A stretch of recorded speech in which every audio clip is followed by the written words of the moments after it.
അർജുനെ കണ്ടെത്താൻ അടിയന്തര നടപടി ആവശ്യപ്പെട്ട് കർണാടക ഉപമുഖ്യമന്ത്രി ഡി.കെ. ശിവകുമാറുമായി സംസാരിച്ചതായി പ്രതിപക്ഷ നേതാവ് വി.ഡി. സതീശനും പറഞ്ഞു. രക്ഷാപ്രവർത്തനത്തിന് ബുദ്ധിമുട്ടുകൾ ഏറെയുണ്ടെന്ന് കർണാടക ഉപമുഖ്യമന്ത്രി അറിയിച്ചതായി വി.ഡി. സതീശൻ പ്രതികരിച്ചു. ആധുനിക രക്ഷാ സംവിധാനങ്ങൾ സ്ഥലത്തേക്ക് എത്തിക്കാൻ കഴിയുന്നില്ല എന്നും വി.ഡി. സതീശൻ പറഞ്ഞു. കർണാടകത്തിൽ അപകടത്തിൽപ്പെട്ട് കിടക്കുന്ന നമ്മുടെ ഒരു മലയാളി ചെറുപ്പക്കാരൻ കൂടി ഒരു ലോറിയുമായിട്ട് അപകടത്തിലായിട്ടുണ്ട്. അത് രക്ഷപ്പെടുത്തുന്നതിന് വേണ്ടിയിട്ടുള്ള രക്ഷാപ്രവർത്തനങ്ങൾ ദ്രുതഗതിയിൽ നടക്കുന്നുണ്ട്. രാവിലെ കർണാടക ഉപമുഖ്യമന്ത്രി ശ്രീ ഡി.കെ. ശിവകുമാറുമായിട്ട് സംസാരിച്ചിരുന്നു. അദ്ദേഹം തന്നെ നേരിട്ട് മോണിറ്റർ ചെയ്യുകയാണ് രക്ഷാപ്രവർത്തനങ്ങൾക്ക് വേണ്ടി. കുറേ പ്രതികൂലമായ ഘടകങ്ങളുണ്ടെന്ന് പറഞ്ഞിരുന്നു. കാരണം അവിടെ പ്രതികൂലമായ കാലാവസ്ഥ, ആ സ്ഥലത്ത് ആധുനികമായ എക്യുപ്മെൻ്റ് എത്തിക്കാനുള്ള പ്രയാസം, 3 വീണ്ടും മണ്ണിടിച്ചിലിനുള്ള സാധ്യത.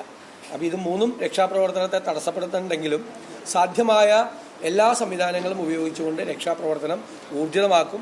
അദ്ദേഹത്തിൻ്റെ ഓഫീസിനോട് നമ്മളെ മോണിറ്റർ ചെയ്യാൻ, നമ്മളെ അറിയിക്കാൻ ഉള്ള നിർദ്ദേശം കൂടി അദ്ദേഹം കൊടുത്തിട്ടുള്ള കാര്യം അറിയിക്കുന്നു.